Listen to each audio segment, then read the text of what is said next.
Good morning, everyone. How are y'all doing? Samara, Donna, Dee Dee, Javi, Miss Cornelia, Pastor Sean, Sharon, Victoria. Everyone, good morning. Let me know that you're watching. Henry, good morning. Mallory, good morning. Thank you all for hopping on. It's been an amazing week so far. It's really interesting because it feels a lot different. I don't know really how to explain it. I was talking to one of my buddies this morning about it. It's just I don't know. It feels a lot different. It feels like I don't know. I don't know how to explain it. Let me try to gather some words real quick.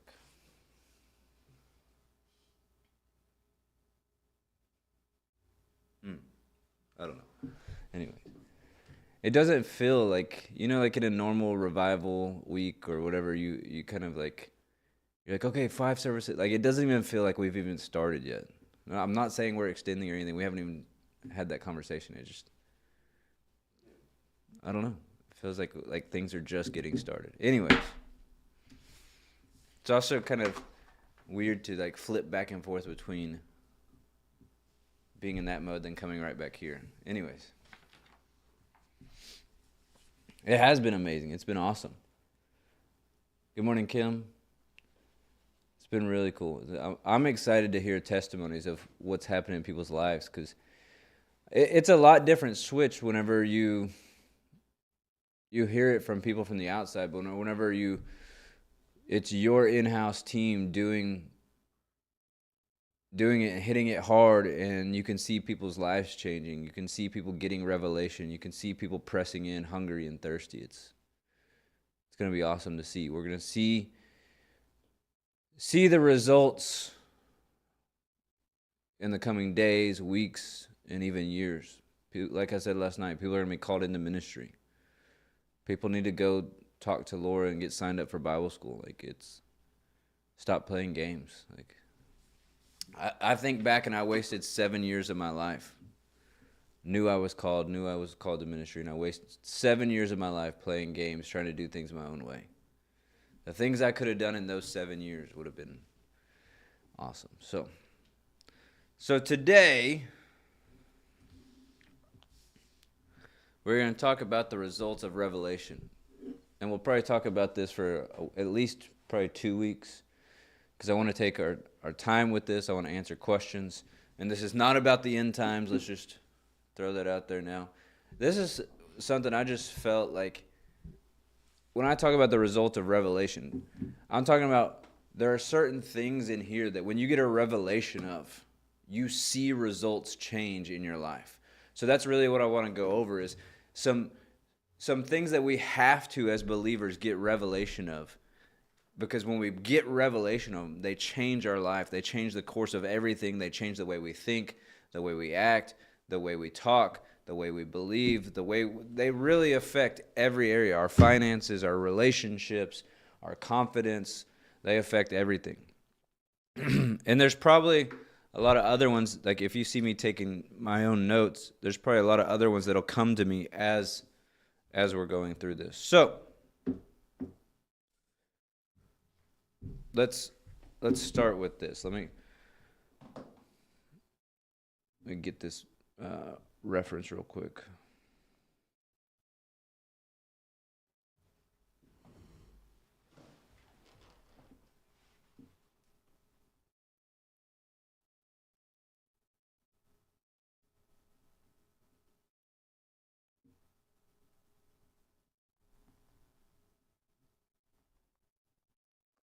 So if you have any questions about Revelation,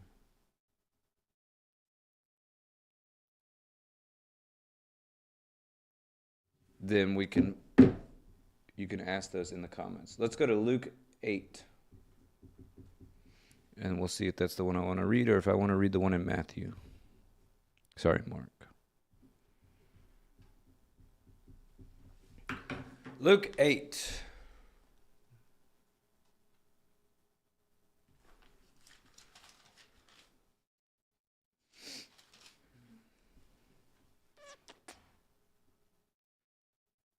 So pay attention to how you hear. Those who listen to my teaching, more understanding will be given.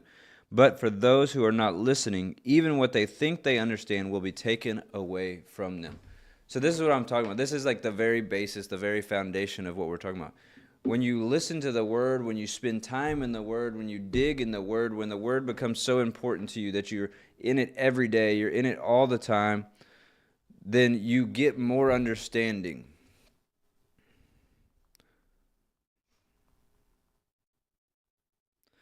Whenever you don't, this is why you always see some Christians that excel and other Christians that stay stagnant or even go backwards. Because if we're honest, how many of us know Christians, or how many of us ourselves were Christians, or maybe you're at this point and you don't have to say it in the comments, but allow this to challenge yourself. You're a Christian, you believe the Word of God, but you don't read it all the time. Have you? And I think we all, if we're all honest, have gone through, and it's kind of like what I was talking about last night, we have to limit this from happening. We've all gone through times where it feels, or it doesn't feel, it is the reality, that we all of a sudden we notice we haven't opened our Bible in 3 days. Then it turns into 5 days. Then it turns into a week. Then it turns into 2 weeks. And our life starts becoming a mess. And we can't figure out why. We start being tempted by things or acting certain ways. Maybe we act out in anger, or we act out in whatever it is. And you're like, why am I even doing this? And then you realize you haven't even read the Word in like 2 weeks. I always put myself in check. Like I don't like to go without reading the Word a day. But if I do, I'm like, man, you got to get like back to it. And I'll force myself to go read something. It's very easy for it to happen with the busyness of life, especially when you get kids and work and different things. But it's so important to get the Word in us every day. So just to read that again. So pay attention to how you hear. To those who listen to my teaching, more understanding will be given. But for those who are not listening, even what they think they understand will be taken away. Exactly, Brian. And good word this morning. He said, you don't realize how much the Word is keeping you on track until you start neglecting it. Exactly. It's kind of like this. I know some people that I'm very close to that, they used to eat anything that they wanted, and then like they would start breaking out, or they would feel like crap, and then so they started cutting out certain things. And they didn't realize how, and this is kind of the opposite, they didn't realize how bad things were until they went without it. And then as soon as they put it back in their system after not having it for a while, they would start having reactions again. And the Word is the opposite. When you don't have it, you start having your flesh have breakouts. But when you have it and you understand it and you're getting more revelation of it, then it's a lot easier to go through life. Like I said last night, your points of discouragement get a lot less and a lot less because you stand on the Word. You know what the Word says about you. But if you don't know what the Word says about you, it's a lot harder to do that. And that's why those points of discouragement, those times of frustration tend to get longer and longer and longer. But as long as you know what the Word says about you, and you are quick to do what 2 Corinthians 10 says, cast down every vain thought and imagination that holds itself up against the Word of God. If you know something in your life, whether it's a thought, whether it's a symptom in your body, whatever it is, whether it's an attack on your phone, whatever it is, if you know it's against the Word of God, you must cast it down immediately and start quoting the Word over yourself, over your family, over your health, over your body, over your finances, over your relationships, whatever it is. So let's get into this a little bit. And I'm not going to be in a hurry to get through it because, like I said, we'll go. Y'all know whenever the Lord tells me this, we'll just go until I feel the release to move on to something else. So we're going to start with my favorite one, and that's wisdom. Wisdom. If we obtain wisdom from the Lord, then everything else falls into place. So let's go to Proverbs chapter 2. Proverbs chapter 2. Proverbs chapter 2. My child, listen to what I say. Doesn't that go back to what we read in Luke? Listen to what I say. Treasure my commands. Treasure them. That's what I'm talking about. I use the word or the phrase with the Bible school students, understanding the weight of the call of ministry. And that's not a negative, that's a positive. But understanding the importance, the significance. I was talking to Mallory last night, and I just told her, like, look, I treat every time I come to do a live stream, every time I preach, every time I teach, as the most important time that I'm ever getting up to deliver the word. I treat it as if that could be my last time delivering the word. And that's kind of like the way you should read the word is like, man, this is a treasure to me. What an honor, what a privilege that I have this at my fingertips. What an honor and a privilege that I have it on my phone. What an honor and a privilege that I have the ability to flip through multiple translations and multiple study tools on my phone in a matter of seconds. I can digest this more than the guys that wrote this didn't even have it written, really. Obviously, because they had to write it. But even for the first centuries, they didn't have it written. But we have it at our fingertips. A lot of us have 10, 15 Bibles. Most of us, if not all of us, have it in our phones. So we have access to it. We have access to YouTube that we can listen to it over and over and over. So treasure His words. Treasure His words. And I'm going to show you why. There's a reason why. It's not because so many people think that that God wants us to be obedient just so He can control us and so that we are robots. And that's not the case. Everything is for our benefit. And I'm going to show you.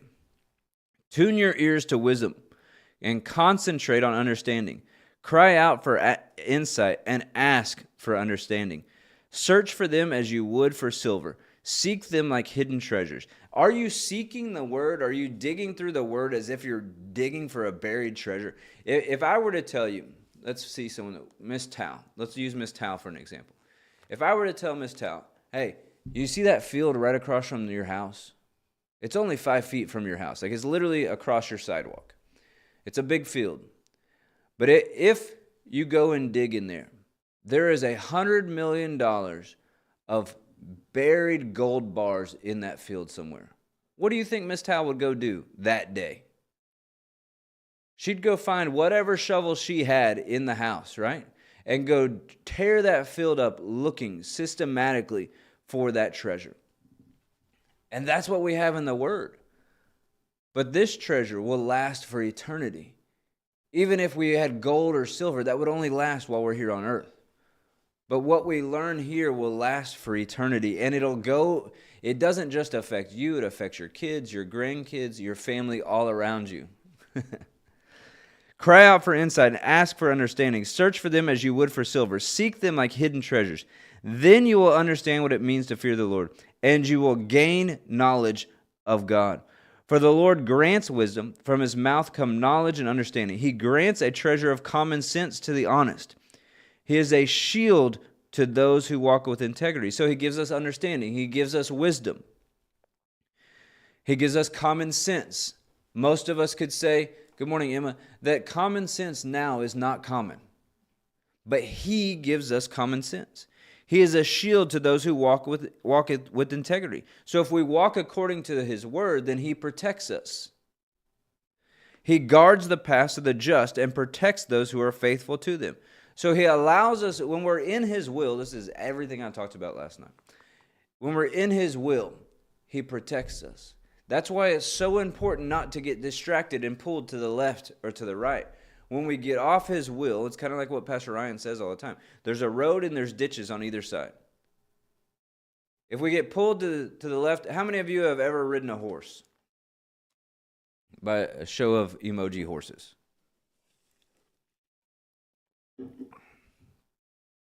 Believe it or not, I started riding horses at a young age, but I don't get to do it as much as I like. But if you're riding a horse and you have the reins in your hand, if you pull to the left, what direction does it go? To the left. If you pull to the right, it goes to the right. And if you're not paying attention and your body is leaning one direction or the other, the horse starts going that way. And that's kind of the way it is with our walk with the Lord. If we're not paying attention, if we don't have our eyes fixed on the Word of God, doing the will of God, then all of a sudden we'll get distracted by something to the left. or distracted by something to the right. Maybe our friends pull us one direction. Maybe our family pulls us a direction. Maybe our job pulls us a direction. Maybe the desires to make lots of money pull us a direction.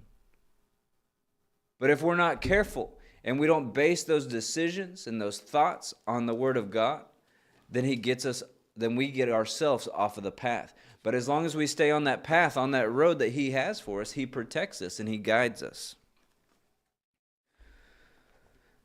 Verse 9, then you will understand what is right, just, and fair, and you will find the right way to go. For wisdom will enter your heart, and knowledge will fill you with joy. Right there, you will find the right way to go. How many times, I can say myself many times, have we prayed, Lord, which decision am I supposed to make? Which direction am I supposed to go? Am I supposed to do this or am I supposed to do this? Right there it says you will find the right way to go. As long as we bury ourselves in the Word, we find the right way to go. For wisdom will enter your heart, and knowledge will fill you with joy. Knowledge will fill you with joy. Had someone message me the other day, Pastor Sean, I just want to be filled with joy. I just want His joy. I feel like anytime I get touched, I'm crying. I want to be filled with joy. Sometimes the answer to what we have is just getting into the Word more. Getting exactly what we're talking about. Results of revelation. The more revelation I get, the more joyous I can be because I understand who He is in me. I understand what He's done for me. I understand how I can be. When I get wisdom of the Word, I can walk in joy. Why? Because, again, I was talking to Pastor Tim this morning from New York.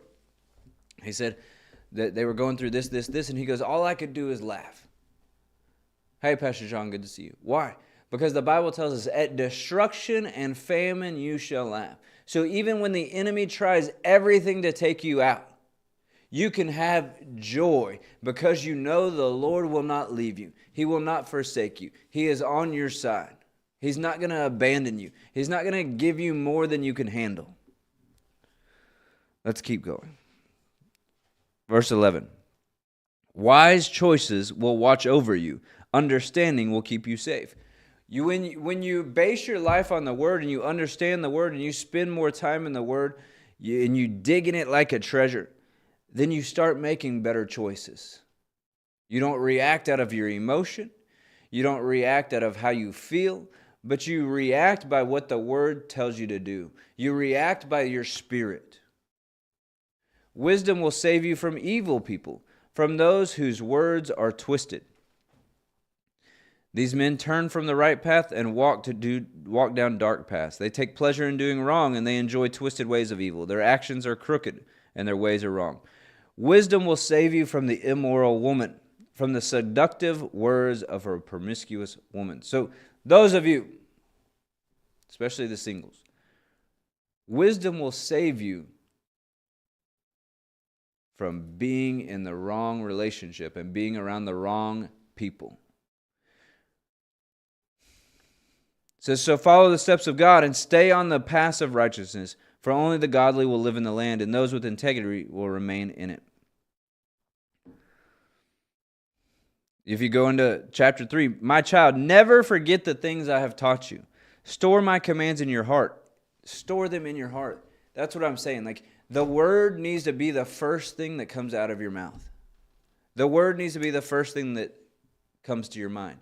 When you face a situation, when you face a circumstance, when you face a test, a trial, whatever. The Word, you need to train yourself so much that the Word is the first thing that bubbles out. That's exactly what Jesus said. A life-giving spring, a bubbling, a fresh spring. James tells us you can't have a fresh and a salty spring from the same source. So what source are you going to choose to be? Are you going to choose to have that life-bubbling spring coming out of you? That's the Word producing life. The Word produces life. When you speak forth the Word, it produces life. So by having wisdom, by obtaining wisdom from the Word, when we are dependent upon the Word, and the Word is the first thing that comes out of us, life comes out of us. We're that life-giving spring.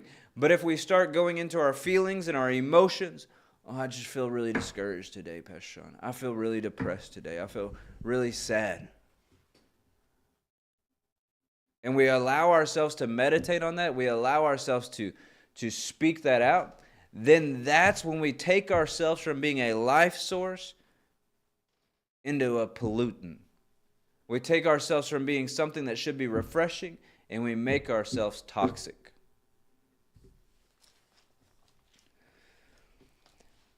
If you do this, you will live many years, and your life will be satisfying.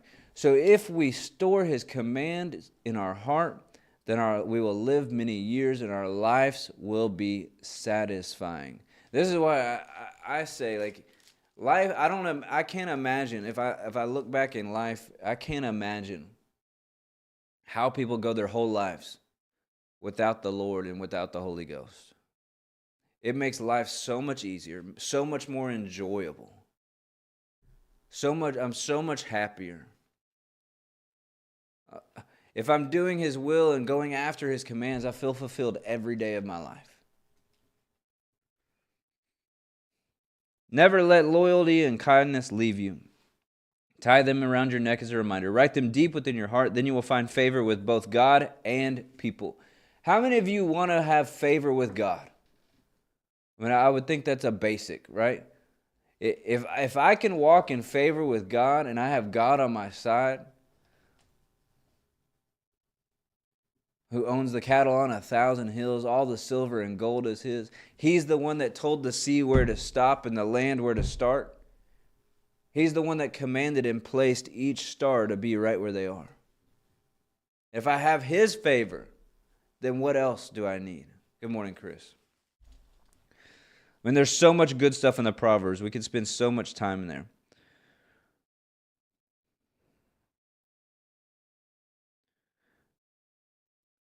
Trust in the Lord with all your heart. Do not depend on your own understanding. Seek His will in all you do. Seek His will in all that you do. In all that you do. The simple things. The simple things. Lord, is it your will that I work here?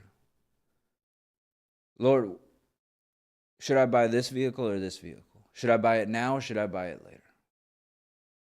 Lord, should I hang out with this person or not? And I know that sounds minuscule, but there are certain people that will elevate you and take your walk with the Lord to another level. Then there are certain people that will actually drag you down, that feel like it's a beating every time you're around them. And that doesn't mean you don't encourage them. That doesn't mean you don't spend some time with them, but you don't spend the majority of your time with them. Even Jesus had an inner circle within His 12 that was only 3. So Jesus had His inner circle, but then He had His tight inner circle. And even one of His inner circle denied knowing Him when it came to it. But anyways. Listen to this. Don't be impressed with your own wisdom. Instead, fear the Lord and turn away from evil. Then you will have healing for your body and strength for your bones. So right there, understanding the word and having it buried on the inside of you is actually health to your flesh and strength to your bones. Hey, Mackie, good to see you. Was this in Bible school that I asked? I think it was. I asked them in Bible school. We're talking about new creation realities. We're talking about 2 Corinthians 5:17 being a new creation. I asked them, and I'll just use this as an illustration because it is powerful. I asked them, hey, how many of you have heart issues in your family? Like there's a history of heart issues in your family. And some of them began to raise their hand. And I said, which family do you belong to? Because as much as I love my family, my earthly family, being a new creation in Christ takes me from being only a part of my earthly family into a heavenly family. A family that has no history of health problems, that has no history of mental health issues, that has no history of addiction and bondage. But we only get that understanding from being in the Word. We only get that wisdom and knowledge and revelation from being in the Word. So right there, it just said it is health to our bones, healing for our bodies, strength to our bones. So it doesn't matter. That's what I always hate. Like, you know how they ask you like on different tests, What is your family history of this and this and this? Have you ever smoked? Have you ever... Look, I'm a new creation in Christ. So even if I answer yes to all this and you go and look inside my body, it's not there. I almost want to say this sometimes to doctors. I come from a family that you know not of. You don't understand the family that I come from. You don't understand what lives on the inside of me.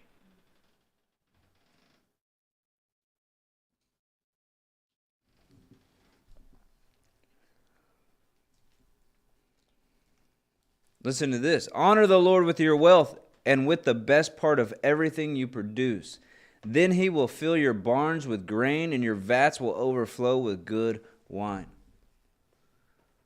So that's what I'm saying. Wisdom. You get wisdom. There's wisdom from the word on everything. Finances, marriage, parenting, everything. What's it say about parenting? It says, do not spare the rod. That's what it says. It says, if you spare the rod, then you are actually doing a disservice to your child. Anyways. My child, don't reject the Lord's discipline, and don't be upset when he corrects you, for the Lord corrects those he loves, just as a father corrects a child in whom he delights. Joyful is the person who finds wisdom, the one who gains understanding, for wisdom is more profitable than silver, and her wages are better than gold. That's what I was telling you in the beginning. You get wisdom from the Lord, you can produce the gold. You can produce the silver. He'll give you ways to do it. She offers you long life in her right hand and riches and honor in her left. She will guide you down delightful paths. All her ways are satisfying. Wisdom is a tree of life to those who embrace her. Happy are those who hold her tightly. Verse 21, we're in chapter 3. My child, don't lose sight of common sense and discernment. Hang on to them, for they will refresh your soul. You need to be refreshed? Get wisdom. That's what I was saying earlier. You can't stay discouraged if you have a revelation that you're constantly refreshed. You can't feel worn out if you have a revelation that you are constantly filled with abundant life. No, exactly. Solomon, the Lord told Solomon, hey, ask me for anything and I'll give it to you. And Solomon asked for wisdom. And he said, because you asked for wisdom, I'll give you honor. I'll give you power. I'll give you an everlasting kingdom. I'll give you riches and honor. Why? Because wisdom can produce all those things. But if someone gave you $10 million, but you didn't have the wisdom on how to handle it, you'd be broke in a couple months. You'd go blow it.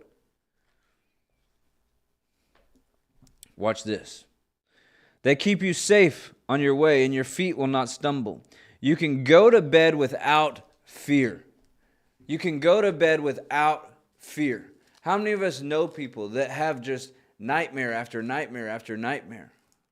But right here, the Word tells us if we have understanding of His Word, then we can go to bed without fear. Why? Because we know, hey, if I don't wake up tomorrow, I'm going to be with the Father. The Word tells us, don't fear man that can only harm the physical body. We don't have to fear. We don't have to fear when we're asleep. You need not be afraid of sudden disaster or the destruction that comes upon the wicked, for the Lord is your security, and He will keep your foot from being caught in a trap. Hey, Hector, good morning.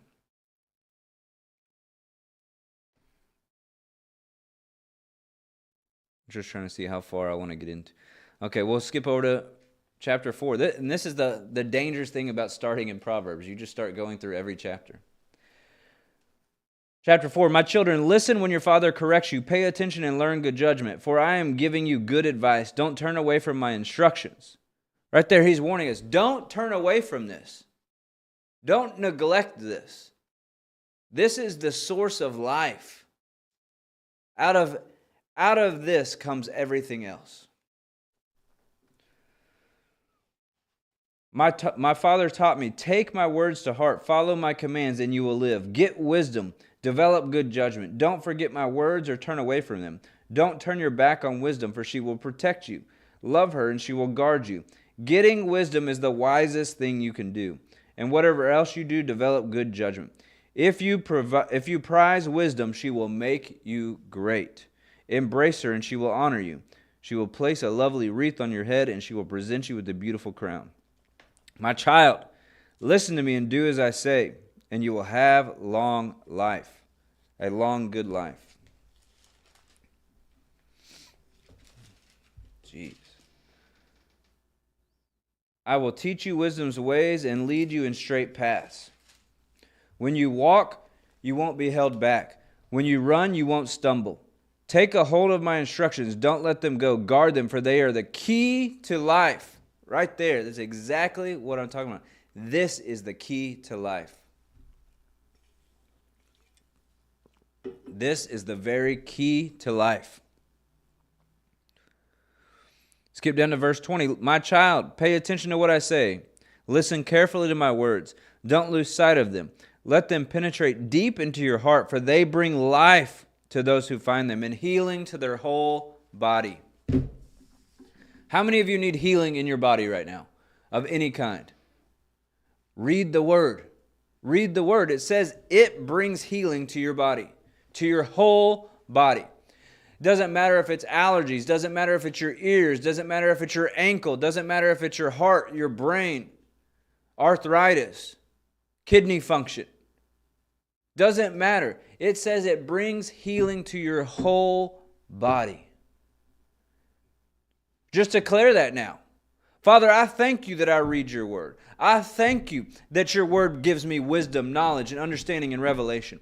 I thank you that your word is health to my body, strength to my bones. I thank you that every day that I read your word, healing comes onto my body. Just declare right now whatever it is that you need healing for, that it is healed because you spend time in the Word.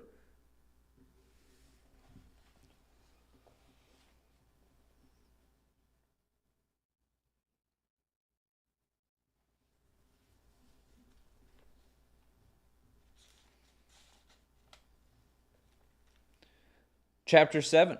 None of this is in my notes. Literally my notes say Proverbs 2.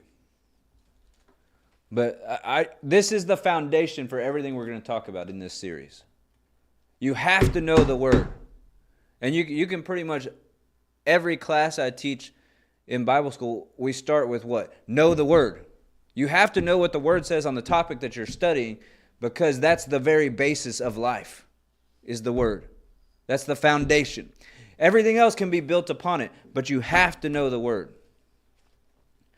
Follow my advice, my son. Always treasure my commands. Obey my commands and live. Guard my instructions as you guard your own eyes. Have you ever had something fly at your eye? Like when you're out walking, what is your initial reaction? Right? Like you'll do anything to guard your eyes. If you start, whatever, anyways.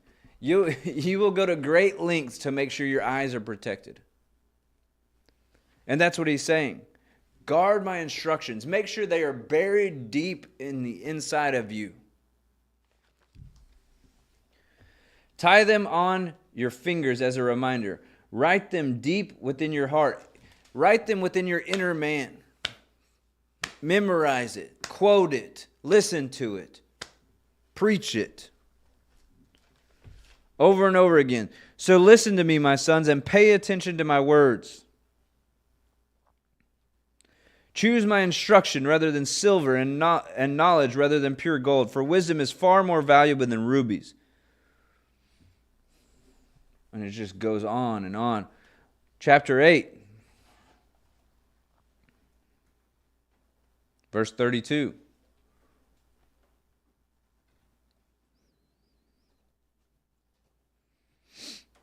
Listen to me, for all who follow my ways are joyful.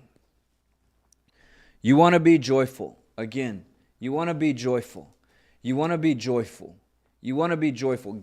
See what the Word says about you. See what the Word says about you. It says, your mourning shall turn into dancing. Listen to my instruction and be wise. Don't ignore it. Joyful are those who listen to me, watching for me daily at my gates. Are you watching daily for the Lord? Are you pursuing the Lord daily? How many of you have a dog? Cats don't do this, okay? So it's only dogs that do this. Oh, okay. Maybe you have an iguana, and maybe your iguana does this. But have you ever had that dog? Like, some of us have had good dogs, and some of us had some dogs we have to take out into the country and let go. But not that Hal would ever do that. You need to ask Hal about the time that he tried to take a dog out to the country to let go. And he went and played a whole round of golf. And then he was on his way back home. And this dog's like just waiting for him. So he lets the dog back in the truck. And they owned that dog for a few more years after that. It was funny. Where were we? What were we talking about? You said how many of you have a dog? Oh, yeah. So how many of you, like, especially if it's crate trained and it hears you come in the house, what's it doing? It's all excited to see you, right? Like, it's waiting at the gate of the crate to see you. As soon as you let it out, it's excited. It's jumping on you. It gives you hugs, whatever. It licks your face. That's the way we have to be about the Lord. That's the way we have to be about the Word. We have to be so excited that we're ready. Like, I'll just be transparent. And this isn't like a warning to anyone or anything. This is just how I am.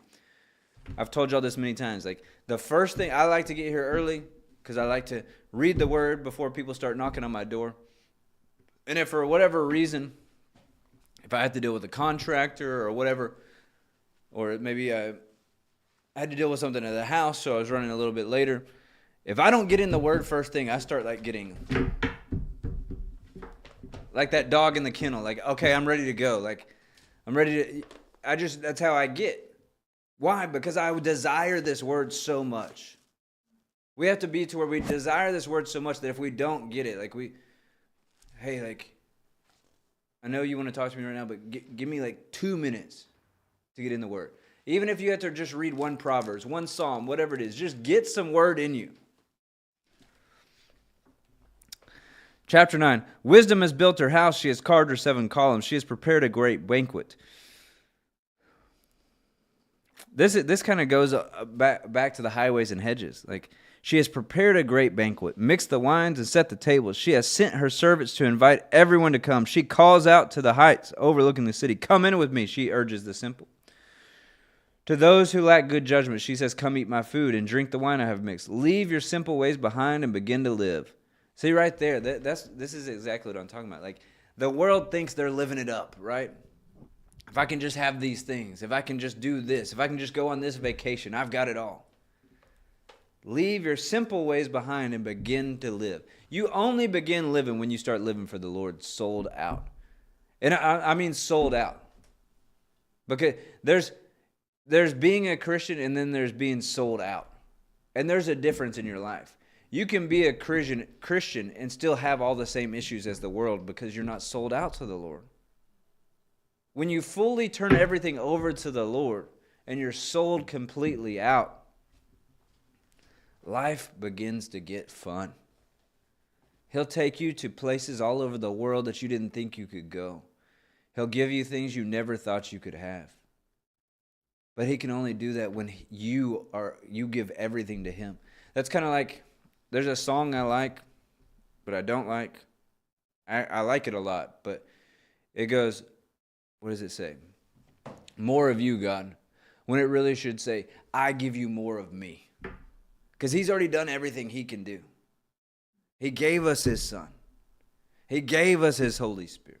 He gave us his Word. Many times, in fact, there is never a hindrance in our life because God hasn't done enough. We're never not receiving something because God didn't do enough. He can't do more. If there's any hindrance, it's something that we've done or some area of life. Most of us will give him 90% of our life, right? But then there's usually that one thing we want to hold on to. Lord, I give you everything. Okay, well then forgive that person. Well, Lord, you know what they did to me. You know how that affected me for 20 years. Yeah, I do. Forgive them. Well, Lord, I don't know that I can do that right now. Maybe next year. I'll put that in when I'm prayer and fasting next year. I'll put that on my list.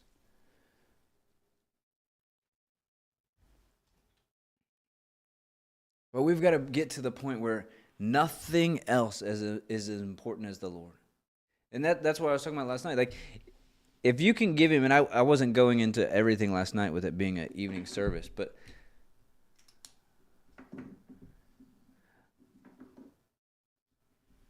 how deep do I want to give it? Okay, we'll go. I have, and this is what I love about the Lord. Like, it's not even things you have to pray about or like be over the top about. If you're a giver, if you get wisdom from the Lord just to be a giver, he says that we should be generous givers. I have owned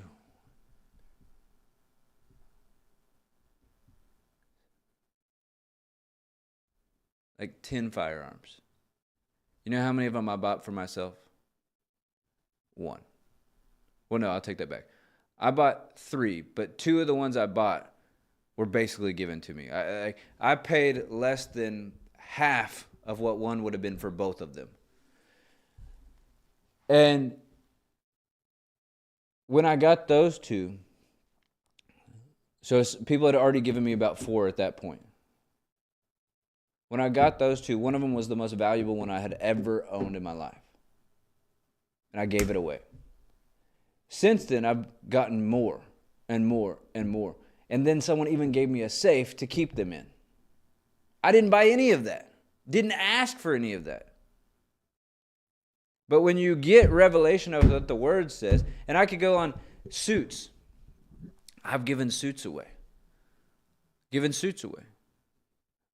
Never did I think that I would have a tailor come to me, measure me, and build me a custom-made suit. But it happened.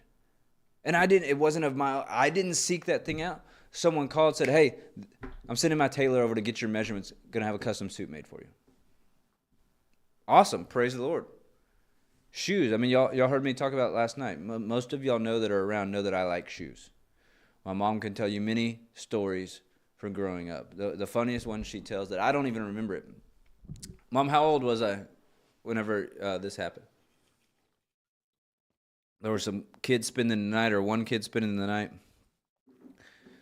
And apparently he stepped on my shoes. So I went to my mom and told my mom, hey, this kid needs to go home. I was 8 or 9. I said, hey, this kid needs to go home. And she's all frantic. What happened? He stepped on my shoes.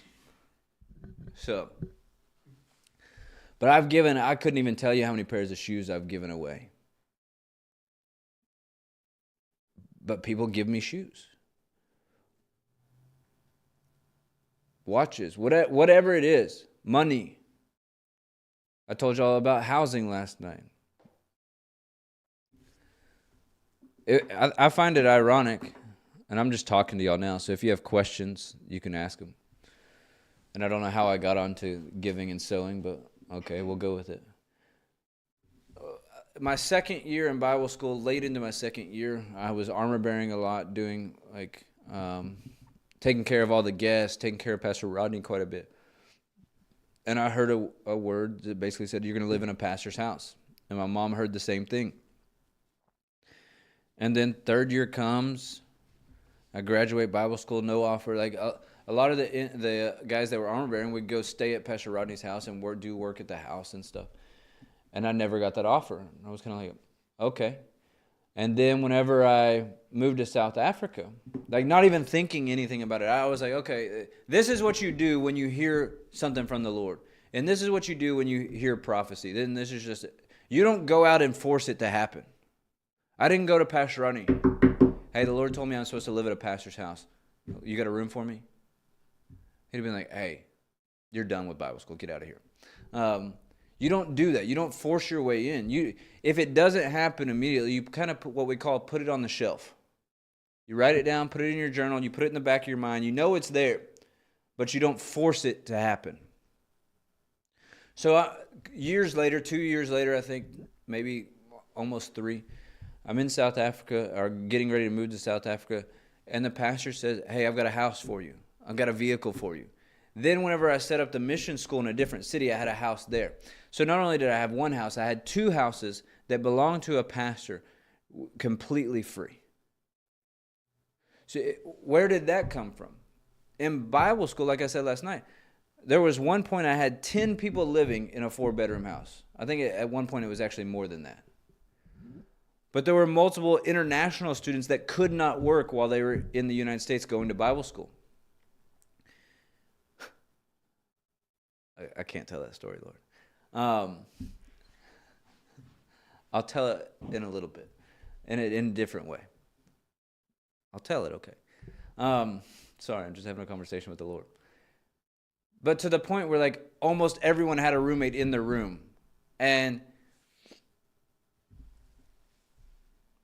to the point where like if anyone didn't have a house, they would just literally show up at our house and be like, hey, I was told you have room for me. Who told you that? I've got freaking 10 people in 4 rooms. Like, we've got enough. The master bedroom had like 4 people in it. To the point where I don't know which one of my roommates did it. I think we narrowed it down to who we know who it is, but they never would confess to it. We would go to bed at like 11, 12 at night.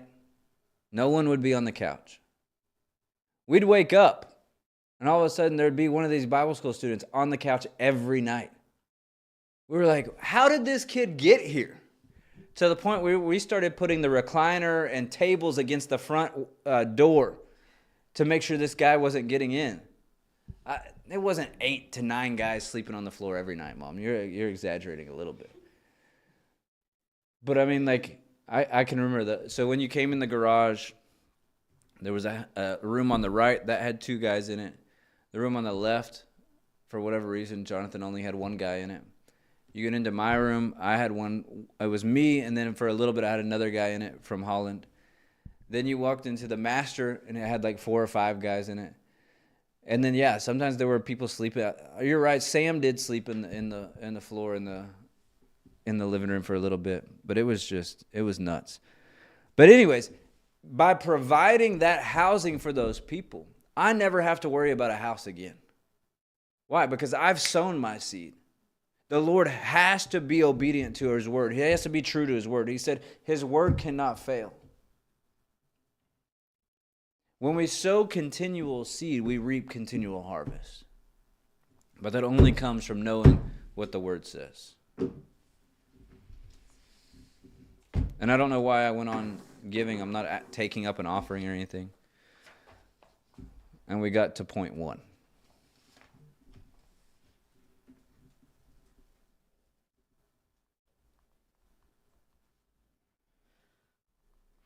Any questions?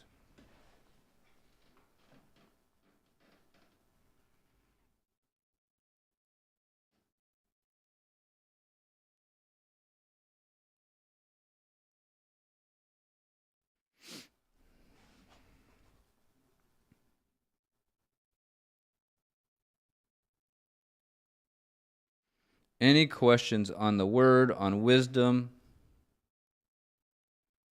Any of that? This is something I could talk on forever. And this is something if you talk to any of the people that come for advice or counsel or discipleship, this is something I hammer all the time, because every decision that we make, every choice, every direction, we have to know what the word says. We have to. What's awesome about it is if you actually dig into the word like it is a treasure, like it tells us to, you avoid yourself being rebuked. Literally, you avoid yourself being rebuked because you know what the word says. You know how God thinks. If you know how God thinks, it prevents you from getting yourself into trouble.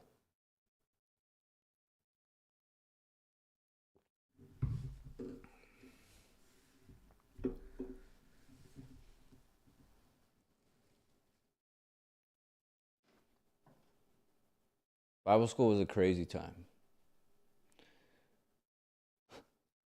Now I'm remembering all the stories. I'll tell y'all a few. While you're thinking of questions, I'll tell you a few.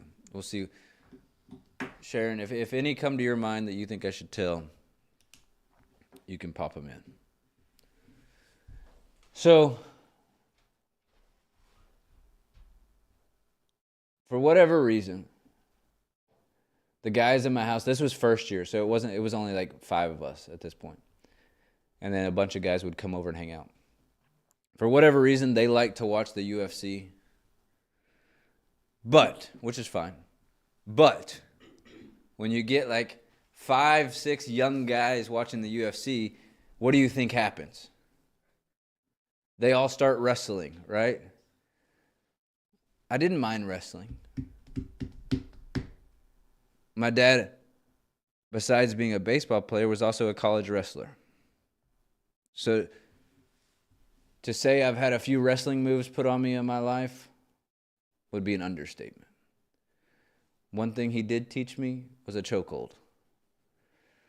So all these guys that were much bigger than me would like to wrestle, and I'd get home from work, and they had been watching UFC and playing the UFC video game, so they're all hyped up, and they've all been wrestling all day, so they would want to wrestle. And then it almost got like, it started out funny, but then it almost became a challenge to where like they wanted to see if they could wrestle me without getting choked out. Then I choked out like I don't know how many of them, but then I was wrestling this one guy, and I'm not gonna say his name because some of y'all probably know him. Who's a big guy. I mean, a big guy. He's much smaller than he used to be, but he's a big guy. Tall and big. And I started choking him out to where, like, the whole thing was, they got to the point where they wanted to see who wouldn't tap. And I have, like, a skinny wrist, so it slides into the throat real good and just locks on. And so he was determined he wasn't going to tap. So when he gets to the point where he thinks he's going to tap, he backs me into the wall, puts my whole backside through the wall, and now we have a massive hole in the wall. That was one story that was funny. Then there's this story. It's a terrible story, but I love telling it. It's not terrible in a bad way. It's just like not a good story. Of the ungrateful turtle. You'll hear me randomly joke about the ungrateful turtle. And it's a story. We were in Florida, obviously. And so there was these turtles roaming around, tortoise. I don't know what it was. What is this? Can you look up what the word for the study of turtles is? Anyone?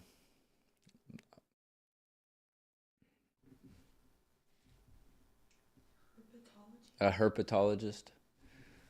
My knowledge of herpetology is not vast. I know they have a shell, they have 4 legs and a head. That's about it. So I don't know which ones are supposed to belong where, if they're supposed to be on the water, on the land, whatever. I know a tortoise is more on land, a turtle's more in the water. But by looking at them, I don't know which one's which. I know tortoises are huge. But so we're in our neighborhood one day. Me and Jason, we called him the bear. That's another funny story. We called him the bear because when he would brush his teeth, he would like gag and growl. He'd be like, so we just called him the bear. He's like the most gentle guy, which is what makes it funny.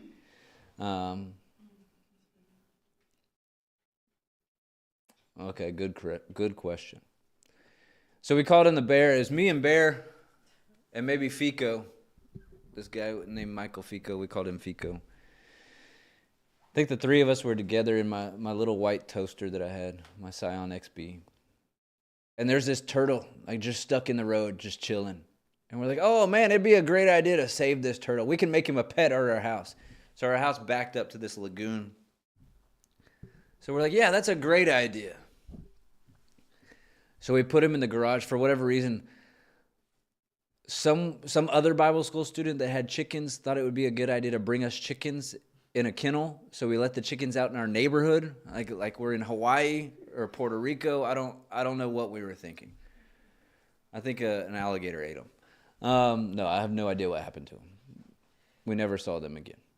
So we put this turtle in the kennel. Sorry, you don't have to hang on for this story. It's not a great story. And we decided we'd go to PetSmart and Home Depot because we were going to build this turtle like a proper pen, right? So we went and got that temporary snow fencing, that orange fencing they put around construction sites. We got that. We got a kiddie pool. And I can't remember what else we got. Some other supplies. We went and got some vegetables for it. And we're like, man, this is going to be the most grateful turtle. This turtle is going to be so thankful that we built this home, for this nice home for it. So we put water in the kiddie pool. We cut part of it out and put a little ramp on both sides so it could get in and out of the kiddie pool. We staked down the whole snow fence so it couldn't dig underneath.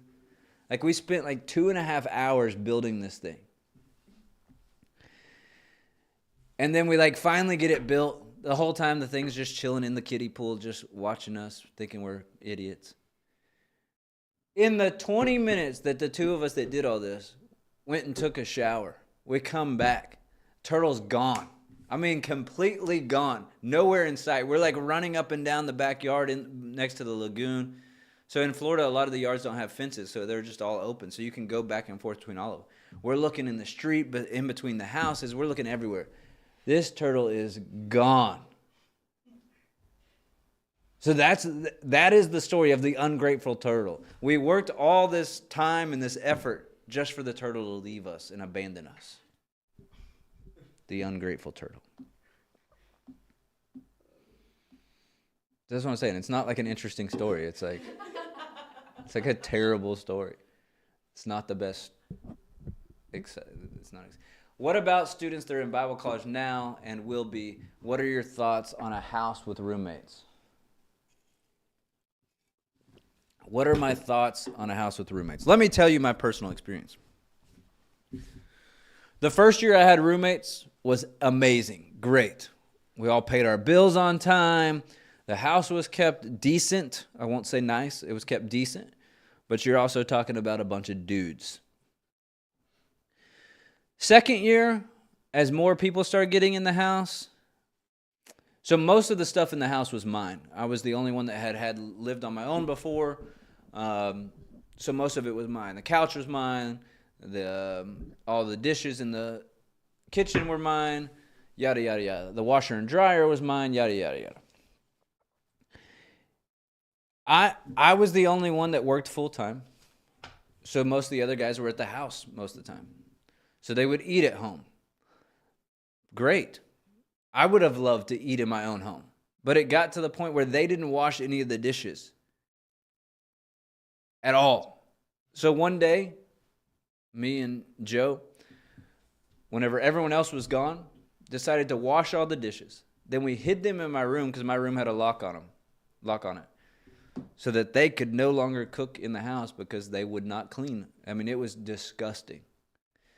So there were times I loved living with roommates. Then there were times I would literally just go to my room, use my bathroom, and get out of there.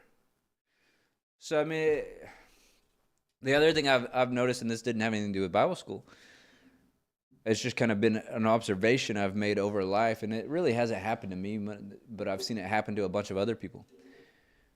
You've got to have the right people, and this is where you got to hear from the Lord to live with. Because living with someone can ruin best friendships. It really can. And there's a lot, I've lived with multiple people that it didn't ruin friendships. Because we had an understanding. Look, this is how we're going to keep our house. This is when our bills are due. If you're struggling, then you need to tell me ahead of time. Don't just wait. So back to Bible school. I was in charge of the house for 3 years. It was in my name. I was the one that collected all the bill money, paid everything, yada, yada, yada, yada. Whenever I graduated and was starting to go overseas and do things, I turned it over to someone else because a lot of the guys loved the setup and still wanted to live there. The landlord loved us and wanted us to stay there. I turned it over to another guy. For whatever reason, I don't understand this thinking. I don't I don't get it. But he thought because he was the one collecting rent that he didn't have to pay rent. Okay? He thought because he was the one collecting the bill money that he didn't have to pay the bills. So then it got to where the water bill wasn't getting paid, the electric bill wasn't getting paid. Like they were all getting paid in part and not in full. So then obviously when that happens, you get behind. So then there was a long period. Like I come back I'm in Africa and the landlord's emailing me. Hey, like they're not paying everything. They're only paying part. I said, man, I have no idea what's going on. Like I'm in another country right now. And then I get back and there's no electricity. So, I mean, you just got to make sure you've prayed about who you're going to live with, because it can either be great. There are roommates that can be great, that can actually propel what you're doing in your walk with the Lord, that'll encourage you, that'll build you up, and that'll keep your house clean, and that'll make sure everything's paid on time. But there's got to be like a great understanding before you go in. It's almost like a marriage. Like you've got to understand, okay, who's in charge of the finances? Who's in charge of this? Who's in charge of this? What are our responsibilities? We both have to clean. We both have to cook. We both have to do these things. We're going to split groceries, or we're going to buy our own groceries. Like you've got to be transparent.